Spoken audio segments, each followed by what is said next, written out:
Hello class. Welcome back बच्चों। लो प्यारे बच्चों, स्टार्ट करते हैं नया लेक्चर। बेटा, एक मिनट अब मेरी बात सुनो। जब क्रिस ने मुझसे लाइन पूछी ना, ये क्वेश्चन कौन सा है, मेरे ना दिमाग में एक बार आया, यार मैंने पढ़ी है ये लाइन कहीं। ठीक है ना। और फिर मेरे दिमाग में अचानक से क्लिक करा, मैंने कहा जहां कल मैं छोड़ के गया था ना, उसके बाद वाले टॉपिक में लाइन है। ठीक है ना। देखो भाई, टीचर है भगवान, वो भी नहीं होता। और एनसीईआरटी आपको भी पता है भैया क्या लैंग्वेज है, और कितनी बार पढ़ने के बाद दिमाग में बैठती है। तो ये सोच लो बेटा, इस लेवल से इन चीजों को दिमाग में बिठाना है। क्योंकि मैंने हमेशा बोला है बेटा, आईडी के लिए बेंच मार्क इज एनसीईआरटी। जो मर्जी प्राइवेट राइटर की किताब उठा के कर लो, मिलेगा कुछ नहीं।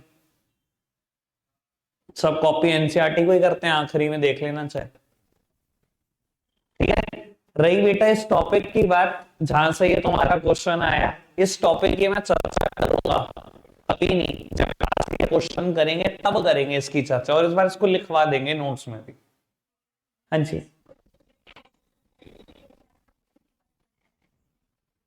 कौन सा है?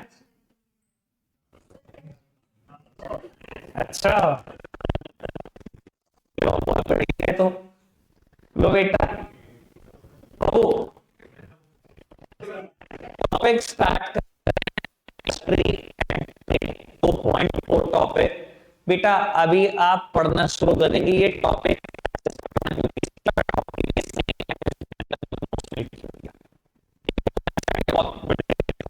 आराम से पढ़ना इसको। पढ़ना है बेटा।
लास्ट 2 पैरास और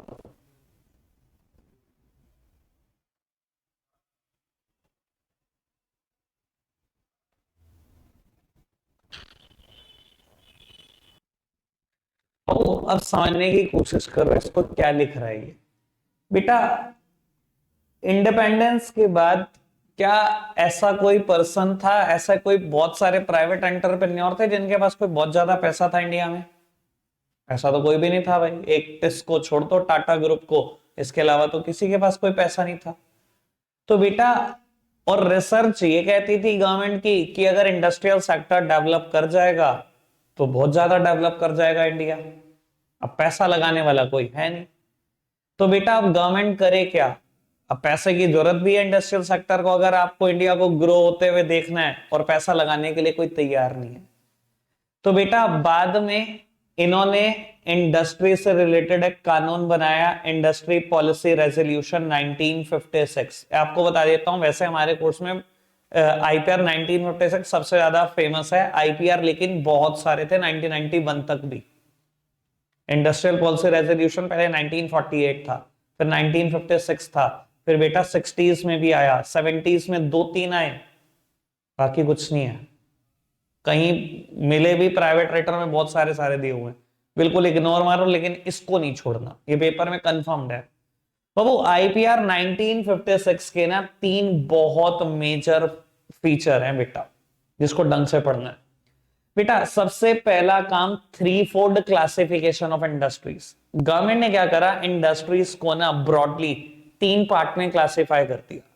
बेटा सबसे पहले पार्ट में वो इंडस्ट्रीज लिखी which are exclusively owned and operated by the government, यानी कि बेटा जिसको सिर्फ सरकार चलाएगी, जिसको सिर्फ पब्लिक सेक्टर चलाएगा। एक्सक्लूसिवली, एक्सक्लूसिवली का मतलब समझते हो ना, सिर्फ और सिर्फ गवर्नमेंट।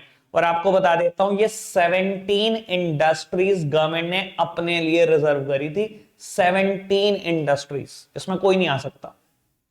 फिर बेटा एक और क्लासिफिकेशन करा इन्होंने, मतलब 3 पार्ट में क्लासिफाई करी थी इंडस्ट्री। तो बेटा फर्स्ट पार्ट में तो वही थी which are exclusively owned by the government, और एनसीईआरटी स्टैट नहीं बताती कितनी, मैं आपको बता रहा हूं 17। बेटा सेकंड नंबर पे गवर्नमेंट ने बेटा उन प्राइवेट सेक्टर का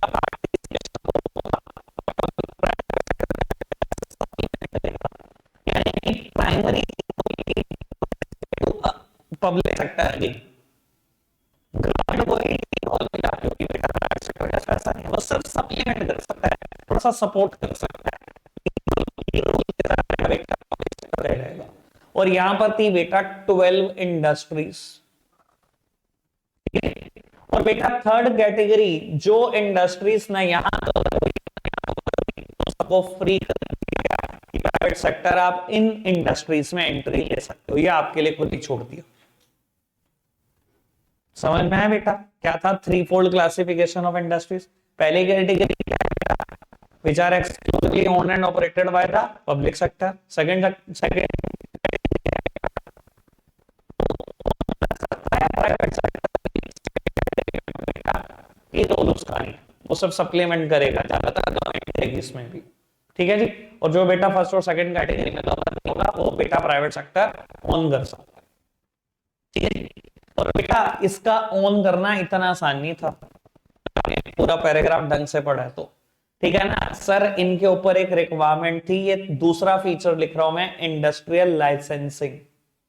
बेटा बिना लाइसेंसिंग के आप ना तो कोई नई एंटरप्राइज खोल सकते, एग्जिस्टिंग को एक्सपैंड कर सकते। पहले नई की बात कर लेते हैं, फिर एग्जिस्टिंग की भी बात करें। इंडस्ट्रीज को एप्लीकेशन दी हुई है, तो अगर बेटा वो खोलने की तो वो अप्रूव बड़े हो जाती थी।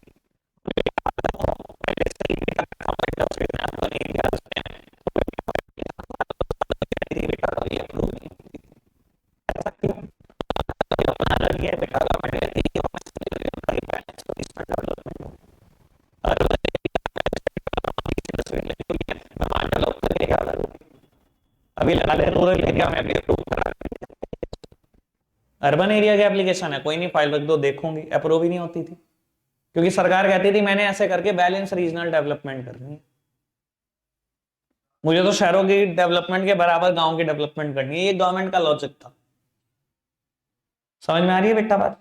और अगर बेटा आपकी पुरानी इंडस्ट्री है तो अगर आप बेटा चाहते हो उसकी भी प्रोडक्शन कैपेसिटी एनहांस कराना तो बेटा वो भी आसान नहीं होता था, वो it also come under the purview of licensing, उसके लिए भी लाइसेंसिंग चाहिए होती थी। बेटा गवर्नमेंट का बड़ा सिंपल सा लॉजिक था, गवर्नमेंट चाहती थी अननेसेसरी सप्लाई नहीं क्रिएट हो जाए किसी चीज की, कि आप सप्लाई करो, डिमांड तो है नहीं, आप अपना समय बर्बाद करो। गवर्नमेंट कहती थी मुझे सेटिस्फाई करा जाओ कि आप जो प्रोडक्शन कैपेसिटी एक्सपेंड करने जा रहे हो उतनी मार्केट में डिमांड भी क्रिएट होने वाली है, तो पक्का मैं अप्रूव कर देती हूँ एप्लीकेशन। पढ़ा था आपने ऐसा एनसीईआरटी में, बिल्कुल क्लियरली यही बात लिखी थी। ठीक है जी। तो वो three fold classification of industry first feature है, देन इंडस्ट्रियल लाइसेंसिंग है, देन बेटा इंडस्ट्रियल कंसेशंस है। बेटा अगर आप रूरल एरिया में इंडस्ट्री खोलने को तैयार हो तो बाबू लाइसेंसिंग तो बहुत इजीली मिल ही जाएगी, मेरी तरफ से कुछ कंसेशन भी ले जाओ। और कंसेशन में बेटा पहला कंसेशन होता था टैक्स हॉलीडेज। बेटा टैक्स हॉलीडेज जैसे कि नाम से समझ में आता है, बिल्कुल माफ है, टैक्स की छुट्टी है, और ये छुट्टी कोई 1-2 दिन की नहीं होती थी, सालों की होती थी। मैं हमेशा एग्जांपल देता हूँ आपको भगवानपुर एरिया का, ठीक है ना, हमारे साथ थोड़ी सी नाइंसाफी हुई, थोड़ा टाइम और चलना चाहिए था। 2003 से लगभग कंस्ट्रक्शन शुरू हुआ था भगवानपुर में, 2013 तक 10 साल तक कोई भी टैक्स नहीं था, कोई भी टैक्स। ठीक है ना, वो हम सीए बने 2014 में, पढ़ाई गलत हुआ, बाकी सब ठीक था। समझ में नहीं आता। तो सबसे पहले एरिया में आप कोई इंडस्ट्री खोलना चाहते हो सर, लाइसेंसिंग तो साइंस की मिलेगी, एडवांटेज लोग सब्सिडाइज पावर सप्लाई का, इलेक्ट्रिसिटी रेट देती थी। वैसे आपकी नॉलेज के लिए बता देता हूँ, अगर आप रेजिडेंशियल इलाके में है आपके घर पर, लगभग यूनिट 8-9 रुपए की यूनिट है एक इलेक्ट्रिसिटी की। अगर आप कमर्शियल में हो तो बेटा इंडस्ट्री में हो तो 20-21 पहुंच जाती है। ठीक है ना, और अगर आप रूरल सब्सिडाइज पावर सप्लाई दोगी तो रेजिडेंशियल के रेट पे दे देती थी, यानी कि 8-9 रुपए पर यूनिट में भी काम हो जाता अगर आज के हिसाब से सोचो तो।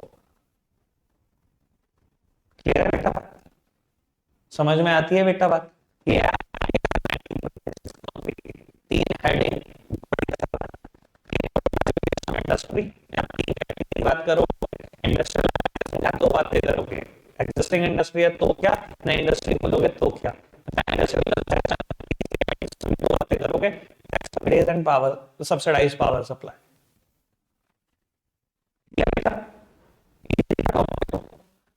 बाबू आगे बढ़ाते हैं बात को, स्मॉल स्केल।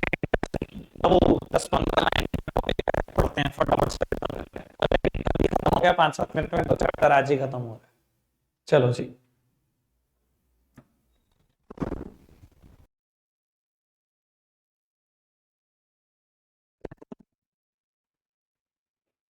भैया मेरे को ऐसा बोलते बता दो, नहीं कहा।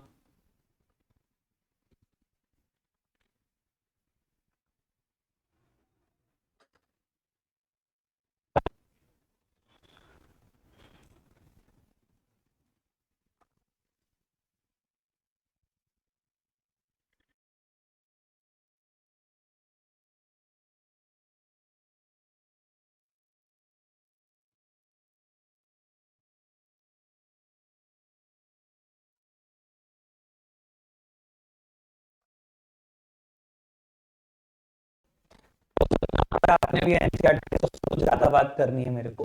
1955 में scale industry committee also known as Karve committee, क्या बोला कार्बे कमेटी ने 1955 में, have noted the possibility of development of SSIs।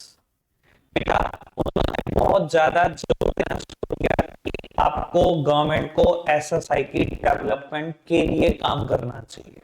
ठीक है, पहले तो ये बात कर लेते हैं एसएसआई है क्या। मैं आपको बता रहा हूँ, बहुत सारे इकोनॉमिस्ट का एसएसआई को डिफाइन करने का तरीका अलग है। बेटा कुछ इकोनॉमिस्ट ऐसा कहते हैं कि अगर आप बिना पावर के, without the aid of power industry run कर रहे हो तो आप small scale, with aid of power कर रहे हो तो आप। बेटा कुछ इकोनॉमिस्ट कहते हैं कि अगर आपके यहाँ पर नंबर ऑफ पार्टीज 10 है, कारीगर आपके पास 10 से कम है तो आप स्मॉल स्केल हो, 10 से ज्यादा है तो आप लार्ज स्केल। ना तो पावर को बेस बनाया, ना ही नंबर ऑफ पार्टीशन को बेस बनाया, नंबर गवर्नमेंट ने बेस बनाया इन्वेस्टमेंट को, कि अगर आपके पास इन्वेस्टमेंट आज की तारीख में आपके बिजनेस में इन्वेस्टमेंट 1 सीआर से कम है तो आप एसएसआई हो, स्मॉल स्केल इंडस्ट्री हो, और 1 सीआर से ज्यादा है तो बेटा लार्ज। 1950 में ये ऐसा भी है एनसीईआरटी में, कितनी थी लिमिट, 5 लाख रुपए। पढ़ रहे हो कुछ, मुझे तो लगता नहीं, मैं ही बताता रहता हूँ सब कुछ। पैराग्राफ पढ़ा भैया, मैं तो पूछूंगा कि आपने क्या पढ़ा, फिर वही है, थोड़ा सा समय जरूर बर्बाद होगा, फिर पढ़ना भी आ जाएगा ढंग से आपको कि कैसे पढ़ते हैं। पेपर मेरे नहीं होने हैं। ठीक है जी, अब बेटा मुद्दा उठता है कार्बे कमेटी ने ऐसा क्यों कहा कि डेवलपमेंट की जरूरत है, ठीक है एसएसआई करेंगे क्या। सर बेटा लार्ज स्केल में वो गोल ही नहीं था जो चाहिए था सरकार को उस टाइम पर। बेटा सबसे पहली बात जो चाहिए सरकार को, बेटा वो बात एसएसआई में है। एसएसआई बेटा लेबर इंटेंसिव टेक्निक का फॉलो करते हैं, जबकि लार्ज स्केल बेटा कैपिटल इंटेंसिव होते हैं। बाबू समझते हो ना, लेबर इंटेंसिव तो, ठीक है बाबू। इंडिया ने जो इकोनॉमी इनहेरिट करी ब्रिटिश से 1947 में, हमें जो इकोनॉमी वो छोड़ कर गए, जो हमने इनहेरिट करी ब्रिटिश से, इकोनॉमी कैसी थी बेटा? बेटा वो इकोनॉमी थी capital deficient economy and labour surplus economy. ऐसी इकोनॉमी जिसके पास कैपिटल तो है ही नहीं, जिसके पास भर भर के लेबर है। तो बेटा हमारे लिए अच्छा क्या है? हमारे लिए अच्छा लेबर इंटेंसिव टेक्निक फॉलो करने वाली है बेटा इंडस्ट्री, या बेटा कैपिटल इंटेंसिव? उस टाइम का हमारा डिमांड, हमारी डिमांड कोई इंडस्ट्री ऐसी लगा कि हम बहुत सारी लेबर भर के थी, कैपिटल तो थी नहीं हमारे पास। दूसरी बात, अगर पर यूनिट ऑफ इन्वेस्टमेंट देखो ना, तो एसएसआई ज्यादा एम्प्लॉयमेंट क्रिएट करती है इकोनॉमी में। एसएसआई को 5 लाख रुपए लगे, 4 5, यानी कि 7 लाख रुपए लगाकर पैसे लगाए होंगे, करोड़ रुपए मशीन ऑपरेटर हो, यानी 1 करोड़ रुपए लगाने के बाद एक एम्प्लॉयमेंट क्रिएट होती है। और यहाँ बेटा 1.25 लाख लगाने के बाद एम्प्लॉयमेंट क्रिएट होती है। आप भी बता दो समय की मांग क्या थी उस टाइम पर? तो बेटा इसी वजह से कार्वे कमेटी कह रही थी कि एसएसआई की डेवलपमेंट पे जोर दो, तभी कुछ होगा। समझ में आई बात? पर ये बात तो एनसीईआरटी भी लिखती है, जो एनसीईआरटी नहीं लिखती वो भी सुन लो बेटा। SSI shows locational flexibility. बेटा एसएसआई को लोकेशन से कोई फर्क पड़ता है? एलएसआई को तो बहुत पड़ता है। आज एक पर्सन हो बेटा जिसने अपनी इंडस्ट्री में 200-300 करोड़ रुपए लगाने, और मान लो बेटा उसका रॉ मटेरियल जो वो वेस्ट बंगाल में मिलता हो, वो कभी इंडस्ट्री लगाएगा नोएडा में? उसे लगा यार 200-300 करोड़ रुपए मेरे पास है, मुझे क्या जरूरत पड़ी नोएडा में इंडस्ट्री लगाने की, वेस्ट बंगाल में लगाता हूं, वरना मैं कॉस्ट देते देते ही मर जाऊंगा, कॉस्ट ऑफ ट्रांसपोर्टेशन इतना आ जाएगा मेरे को। तो बेटा हमेशा देख लो LSI near the source of raw material ही एस्टेब्लिश होंगी, जबकि एसएसआई उन्हें कोई फर्क ही नहीं पड़ता, क्योंकि उनको पता है उन्होंने खरीदना ही, रॉ मटेरियल बहुत कम है वहां, तो उन्होंने अपनी कारीगरी दिखानी है, उन्होंने तो बेटा हैंडीक्राफ्ट वर्क दिखाना है अपना, ठीक है ना। और यानी कि बड़े सिंपल सी बात है, जो सरकार का काम था वो एसएसआई पूरा करती थी, बैलेंस रीजनल डेवलपमेंट का। वरना आप देखो ना बेटा, अगर सबके पास पैसा ही आ जाएगा तो फिर वही है बेटा, इंडस्ट्रियल एरिया तो गिने चुने, वो डेवलप पे डेवलप, डेवलप पे डेवलप, और बेटा गांव वो और बैकवर्ड के बाद बैकवर्ड। तो एसएसआई ये काम तो सरकार का पूरा कर देती हैं कि गांव में लगती हैं, ज्यादातर रूरल एरिया में लगती हैं, जहां उनको कॉस्ट ऑफ लिविंग भी कम होती है, और कहीं ना कहीं बेटा प्रमोट कर रही हैं बैलेंस रीजनल डेवलपमेंट को। वो चाह रही हैं कि बैकवर्ड रीजन भी उतने डेवलप हो जाएं जितने शहर हैं। तो सरकार का दूसरा काम भी ये पूरा कर रही थी। तीसरी बात बेटा, कभी भी एसएसआई में बेटा फंड्स कंसंट्रेट नहीं होते, इकोनॉमिक पावर कंसंट्रेट नहीं होती। अब मैं आपको यही बात बोलूं यार, रिलायंस पैसा कमाता रहे कमाता रहे। अब देखो बेटा मुकेश अंबानी, जिसको पैसे की जरूरत नहीं है, इकोनॉमिक पावर कंसंट्रेट तो हो रही है, वो जितना कमा रहे उतना खर्च करते हैं, कर देंगे खर्च? मेरा ख्याल तो नहीं कर सकते, जितना कमाते उतना तो नहीं खर्च सकते। तो बेटा वो पैसा इकोनॉमी में वापस कहां आता है? It get concentrated into the few hands. LSI में तो यही होता है।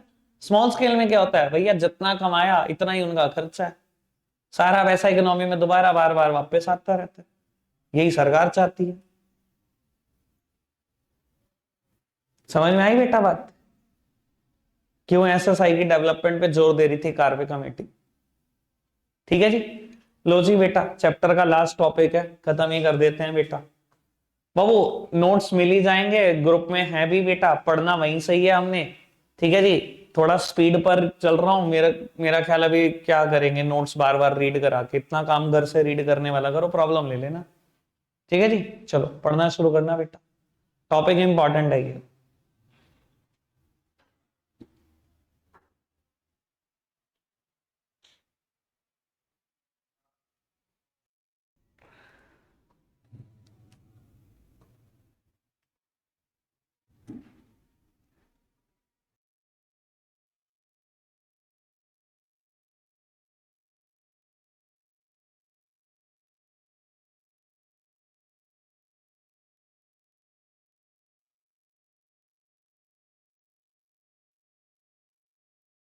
पढ़ा था?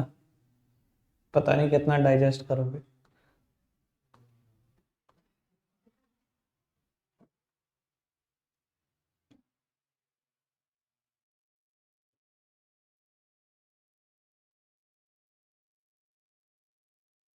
बस बाबू बस,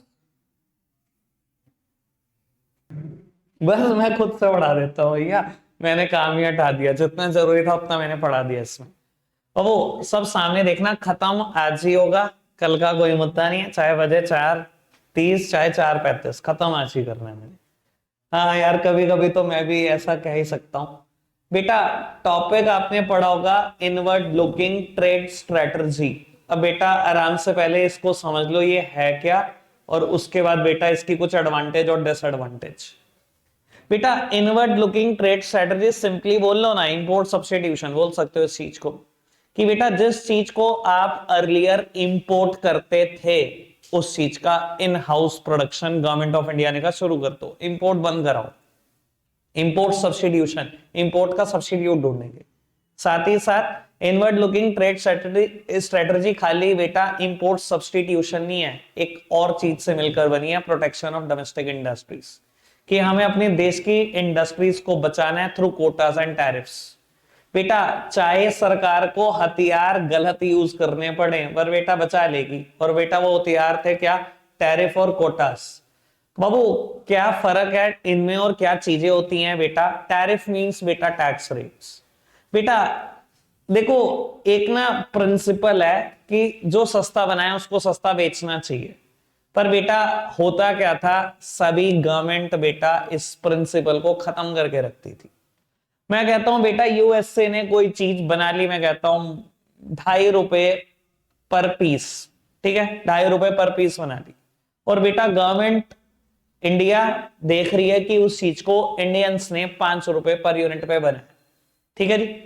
और कुछ लोगों ने कोशिश करी इसको यहां से इंपोर्ट करके इंडिया में बेचने के लिए।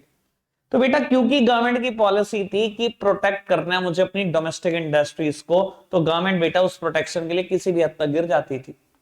इस चीज के ऊपर कस्टम में टैक्स था 20%, यानी कि अगर यहां पर इंपोर्ट हो तो 20% का टैक्स लगना चाहिए, 50 पैसे का, ठीक है जी।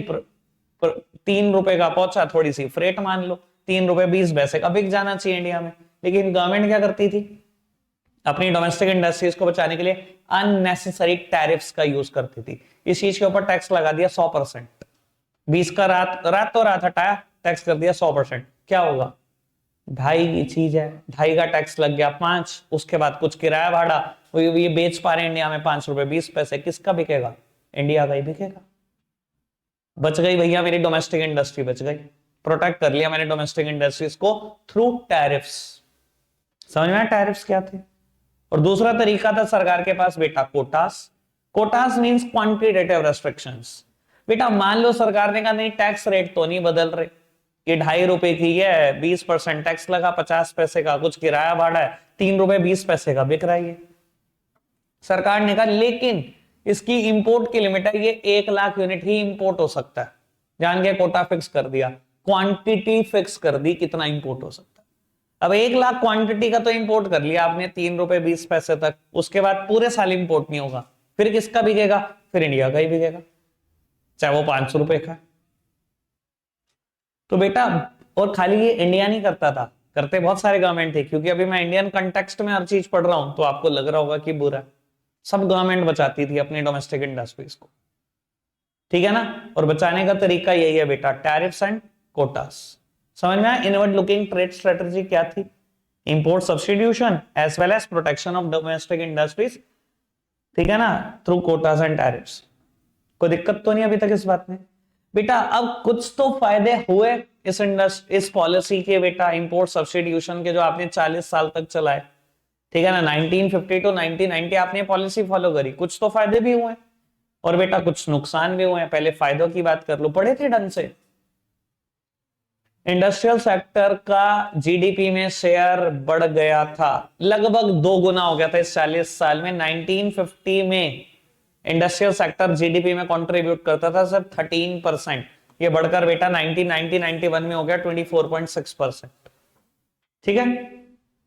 दूसरी बात बेटा average annual industrial output grow कर रहा था 6% पर एनम से। पूरे 40 साल की एवरेज है ये।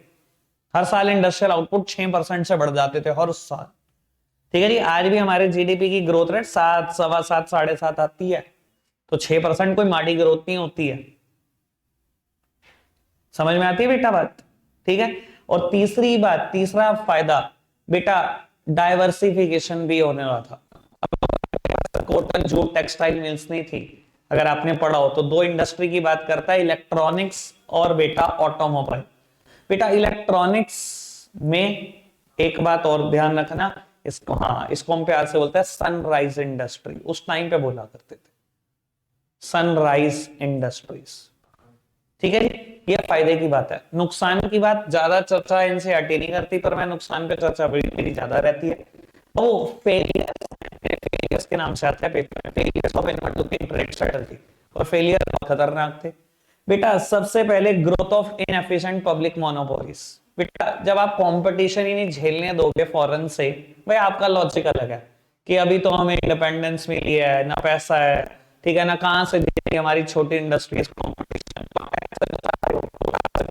आपका तो ठीक है, ठीक है ना, पर इस चीज का सिर्फ फायदा तो नहीं होगा ना, इतना खतरनाक नुकसान था इंडिया ने इस चीज का, वो समझो आप। जब आपने कंपटीशन तो हुआ बेटा, ऐसी ऐसी मोनोपोलीज बन गई बेटा जो काम करके राजी नहीं थी। सबसे पहला एग्जांपल है, अगर आपने एनसीईआरटी पढ़ा, टेलीकम्युनिकेशन।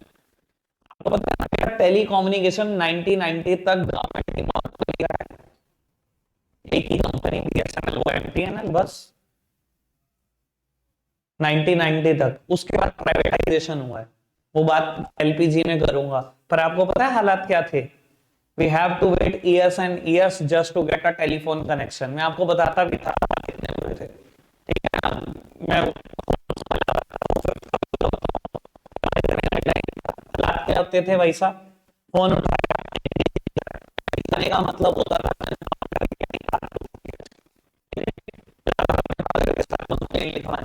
कंप्लेन लिखवाने गए, सर आ जाएंगे ठीक करने। कंप्लेन कितना टाइम लगता था?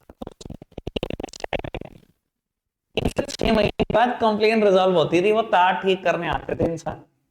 ठीक है ना। आप आज कह दो कि सर मुझे टेलीफोन कनेक्शन लगवाना है, अपना एड्रेस लिखवाओ, एड्रेस प्रूफ दे जाओ, 2 साल बाद मिलता था टेलीफोन कनेक्शन।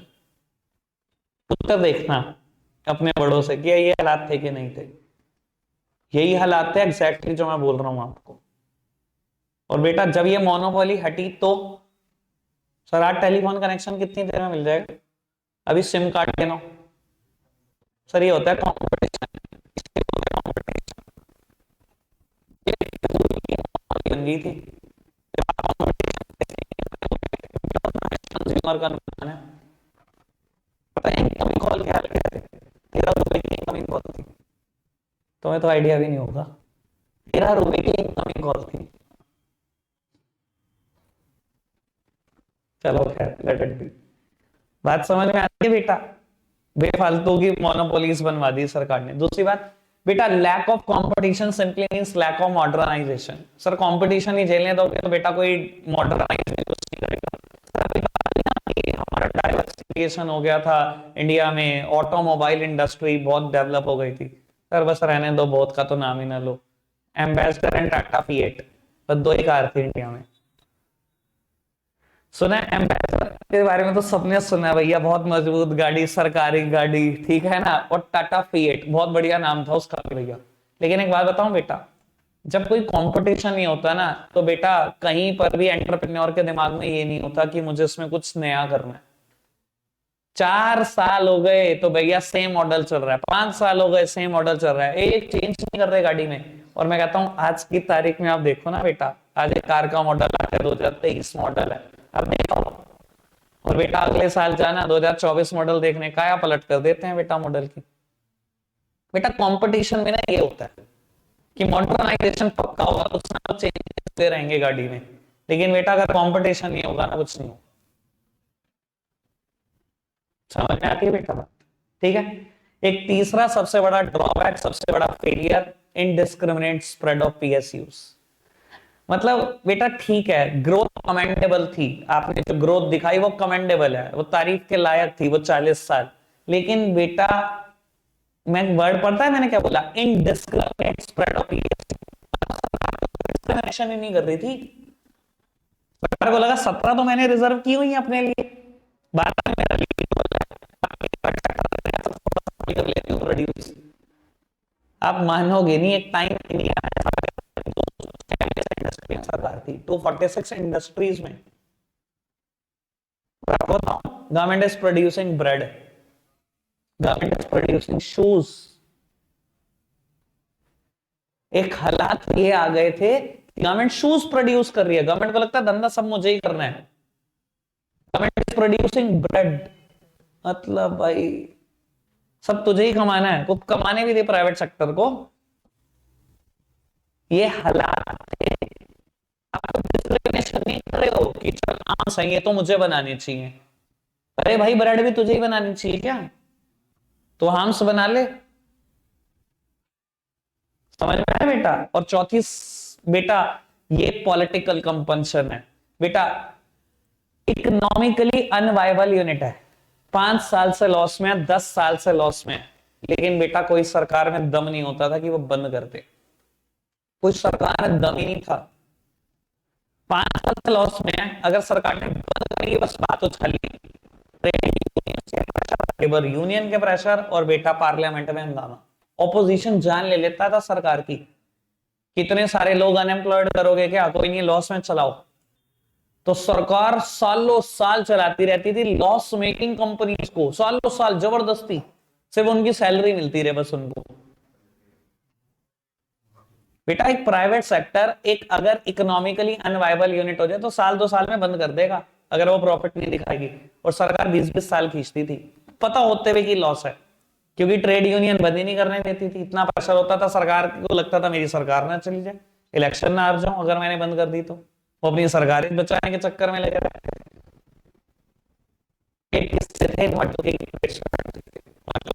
फायदे तो